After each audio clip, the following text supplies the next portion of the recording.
the edge of the Southern Ocean, the waves of the roaring 40s, much feared by sailors, relentlessly crash onto the coast of a land that time seems to have forgotten, Tasmania.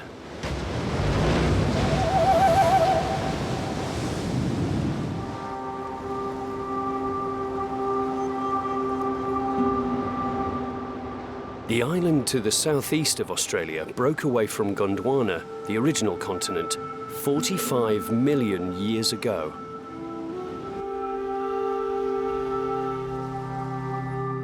Tasmania has evolved independently and still retains its unique, unspoiled natural environment.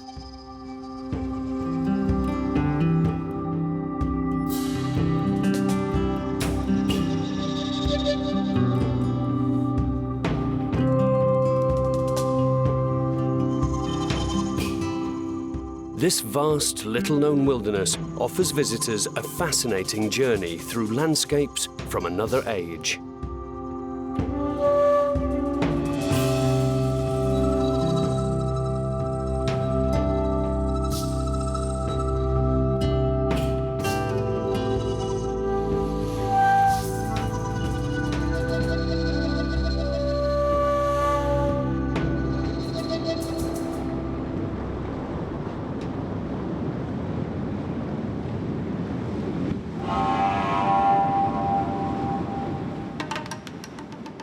We're on the coast of the Tarkine, a vast wilderness area in the northwest of Tasmania.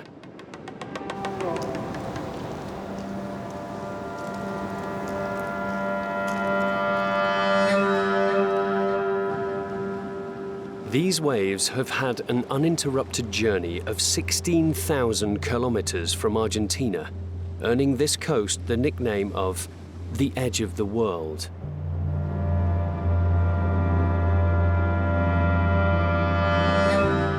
Maddie Soutte and Chris Stone are walking the area looking for new routes for the hikers they will soon be guiding here.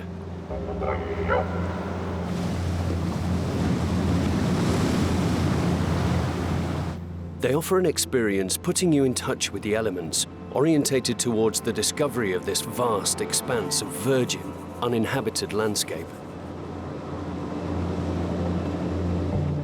The Tarkine takes its name from a coastal Aboriginal tribe which inhabited the area until the Europeans arrived in the 19th century. This semi-nomadic people lived in seasonal camps of which few traces remain today. This is the place where an Aboriginal family would have lived in the winter time. So it's basically a depression dug out in the ground, and there would have been a dome-shaped hut built here out of sticks and skins. Basically, they always ate in the same place because they were very aware of the surroundings of where the winds were coming from, where the shelter was and where they'd build their fire. So they always discarded the shells in the same spot year after year. The mounds of shells scattered along the coast are silent witnesses of the presence of the Tarkine's Aboriginal peoples. After colonisation, the 10,000 Aboriginals who had inhabited Tasmania for 30,000 years disappeared in less than a century, the victims of persecution and disease. This sad page in history has been turned, and today the coast is given over to nature and the whims of the Southern Ocean.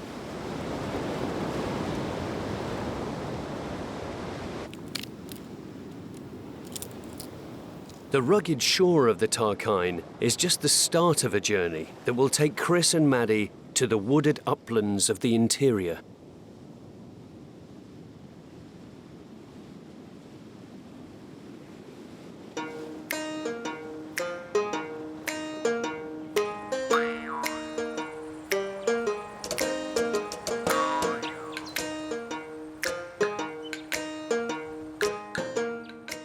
Coroner is a former gold miners' village that attracted many pioneers at the end of the 19th century. As gold became more scarce, the village slowly declined.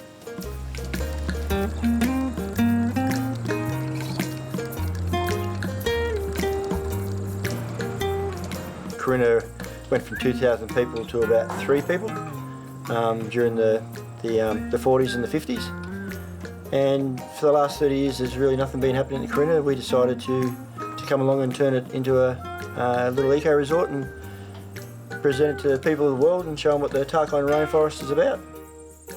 Having been saved from neglect and transformed into a hotel complex, this little town has become a welcoming place to stay in the heart of the Tarkine. They've built 20 traditional Australian houses in Coroner, which are supplied with rainwater and clean energy. For Gary Sullivan, this is a real ecological commitment.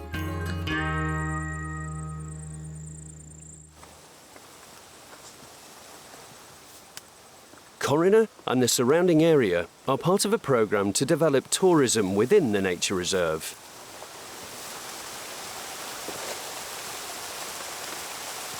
But there's not much water at the moment because it's very dry. Gary works on his future project in partnership with the conservation services. A few minutes away from Coroner, Gary takes Chris and Maddie into the rainforest to show them his new idea. This lush green spot is called Lovers Falls. Gary wants to build a wooden platform suspended from the rock face where tourists can admire the view and have dinner overlooking the falls.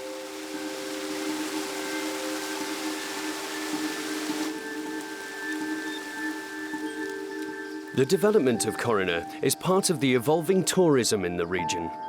The village is likely to be the centre point and the gateway to the immense forest of the Tarkine.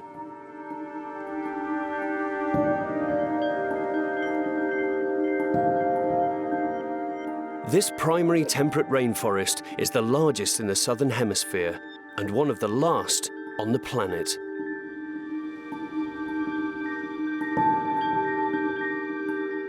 It contains the oldest and biggest eucalyptus trees in the world. It stretches over more than 200,000 hectares, of which 2/3 remains unexplored.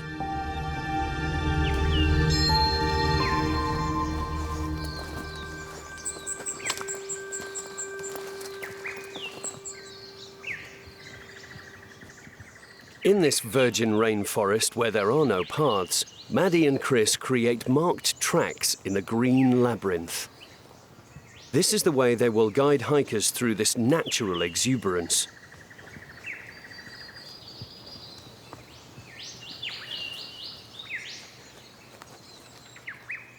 In this humid environment, mosses and lichens reign supreme.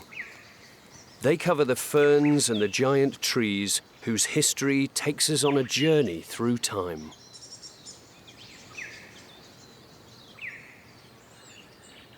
The myrtle are the large trees here.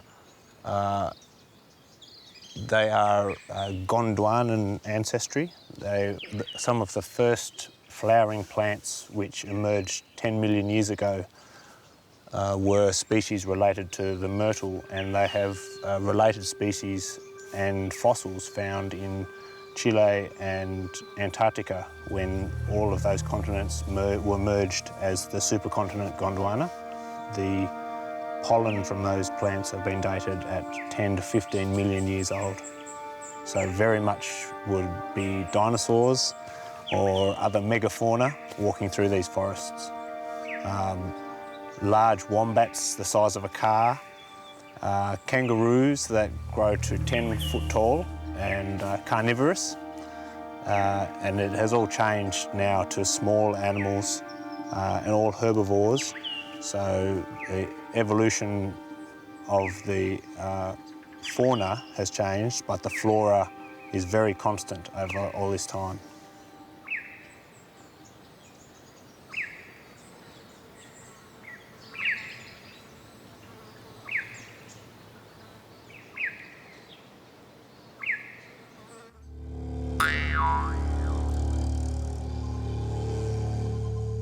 Despite being the size of Ireland, Tasmania has fewer than 500,000 inhabitants.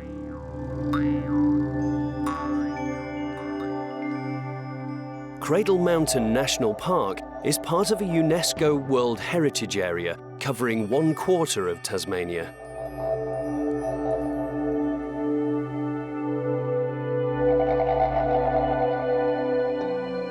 The protected flora and fauna of Cradle Mountain give visitors the opportunity to see many animal species up close.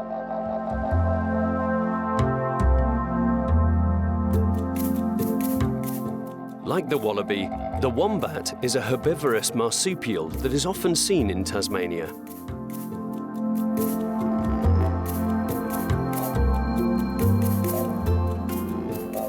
Despite its friendly appearance, one shouldn't forget the power of its jaws, capable of tackling the bark and roots of trees that it feeds on.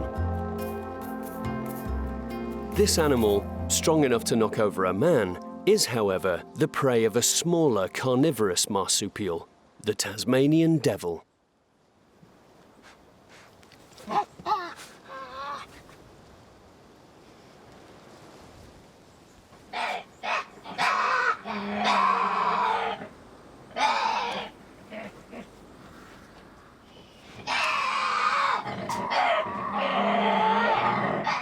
As it is essentially nocturnal, it's difficult to spot in the wild.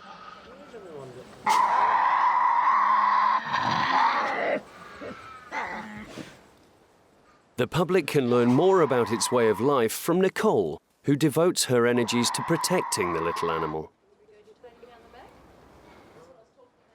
She knows each of her 31 chargers and wants to correct people's preconceptions about them.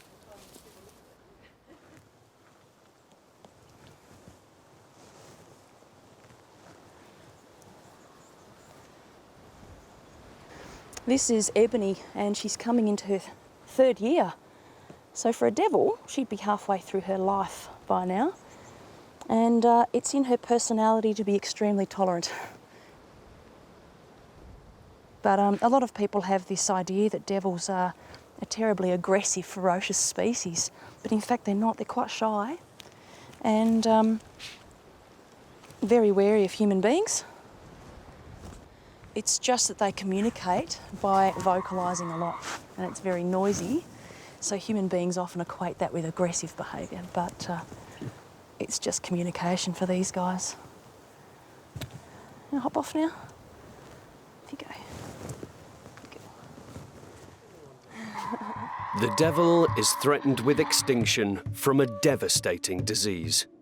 Tasmanian devil facial tumour disease prevents them from feeding normally, and animals with this terrible disease die of malnutrition.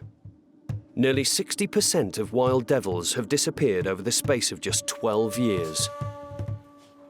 The centre where Nicole works is dedicated to the protection and captive breeding of devils, with the aim of maintaining a healthy population base. Only initiatives of this type, carried out across the country, offer any hope that this most emblematic of Tasmanian species can escape its sorry fate. It's a bit like us sitting down to a 15-kilo steak in one sitting. It's a lot of meat. Oh, yeah. There is a documented case of a couple of devils coming across a dead cow in a paddock, folks. They eat their way through the bum end because it's nice and soft. What can they do? That they've gorged. They can't digest it all, so they fall asleep inside the cow. Use it as a den for about a week. And then you can just wake up and keep going. It's actually the gingerbread house for devils. It's making you hungry, is it?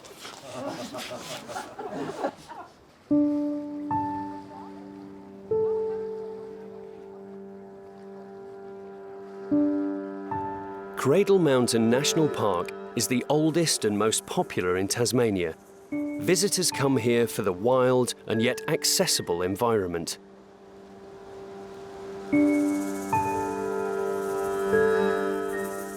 The pure water of the Cradle Mountain lakes is an abundant source of drinking water for walkers. All fresh water in the west of Tasmania is the colour of black tea, tannins from peat and vegetation give the water its dark colour and characteristic taste. Many marked tracks wind between the lakes and allow people to explore without impacting on the fragile soil that is saturated with rainwater. This easy access allows people to come here for short day treks and to see the landscape dominated by the mountain which gives its name to the national park.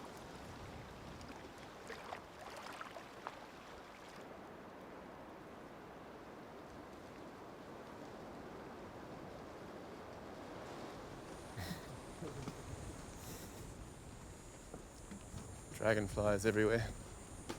Mark Davis and Leif Bradshaw are natives of Tasmania. They left Cradle Mountain a few days ago and are on the Overland Track, the most famous walking track in Tasmania. They've known each other for many years, but it's the first time that Leif has joined Mark Davis on the track.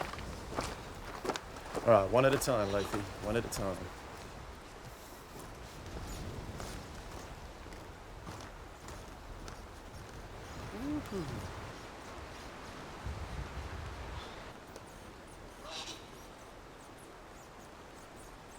The Overland Track attracts 200,000 walkers every year from around the world. The success of this destination has allowed investment in infrastructure to protect fragile riverbanks and damp, moss-covered areas. Yeah, that's right. So that's awesome. My next door neighbour helped out with pickets.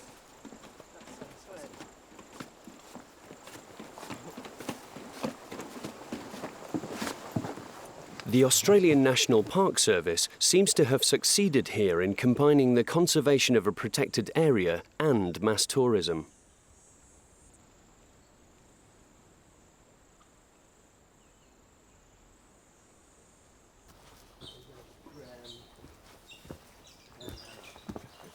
A friend of his father, with whom he built the walkways on the track, Mark knew Leif as a teenager.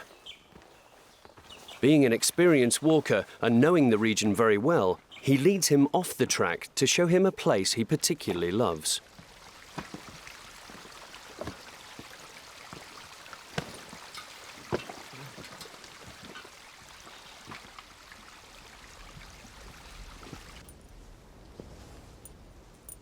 But we'll need to find a place that's not too exposed because the lake's really open to wind.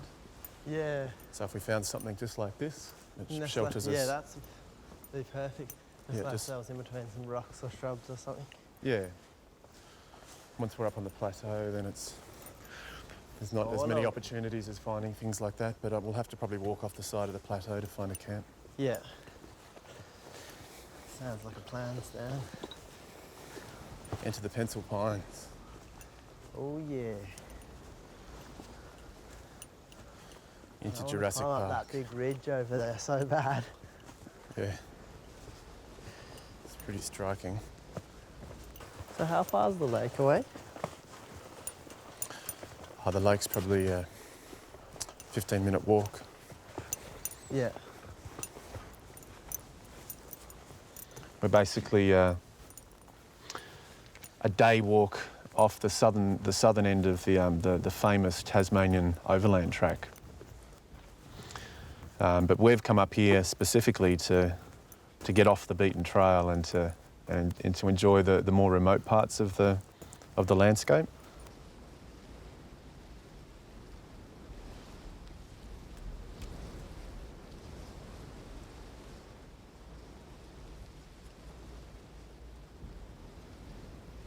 Where we are now is we're sitting in a place called the Labyrinth. And it's called the Labyrinth because we're sitting amongst a dotted series of alpine lakes and ancient pencil pine forest. I personally love this place because it's so incredibly ancient. I can sit here and picture and visualise the Jurassic period and dinosaurs running through the landscape.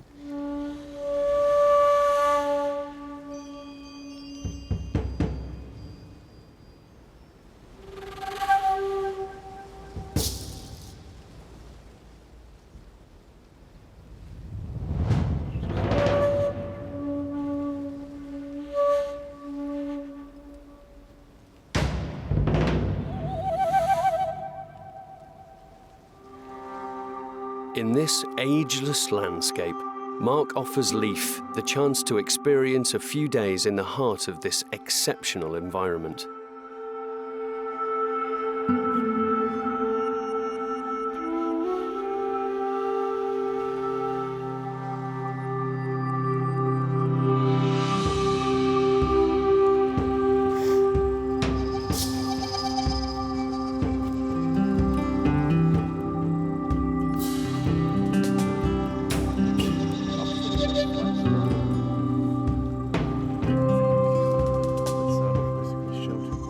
They decide to camp for the night by Lake Elisa, from where they'll be able to enjoy the first glimmers of daylight.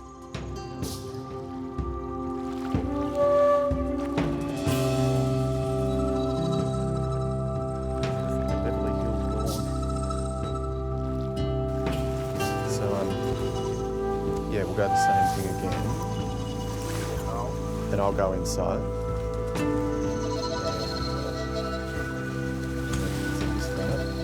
You take these pegs. Hey, hey. It's good.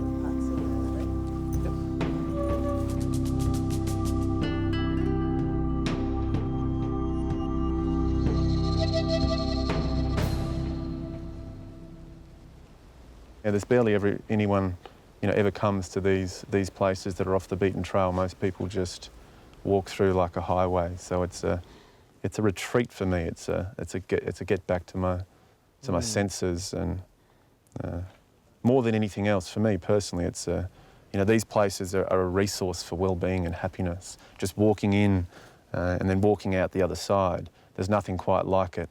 Automatically, I feel like a new person. Yeah, no, likewise. I think it's just so much space to breathe and think.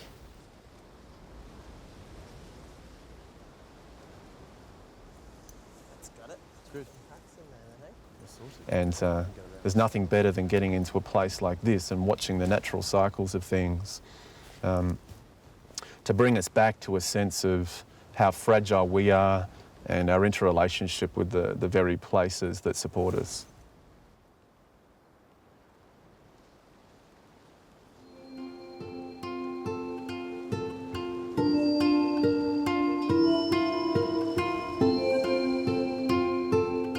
So basically we're sitting up in the highlands of Tasmania.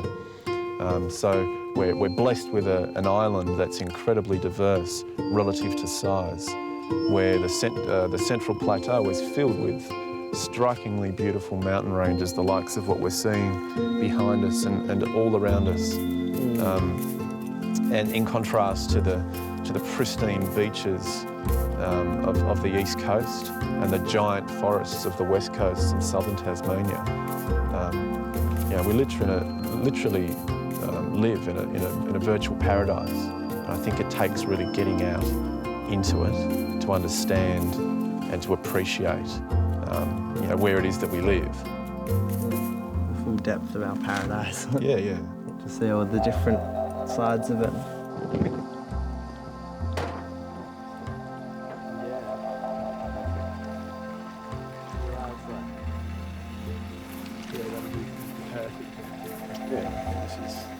That's the right side of the hill. What about the pool there?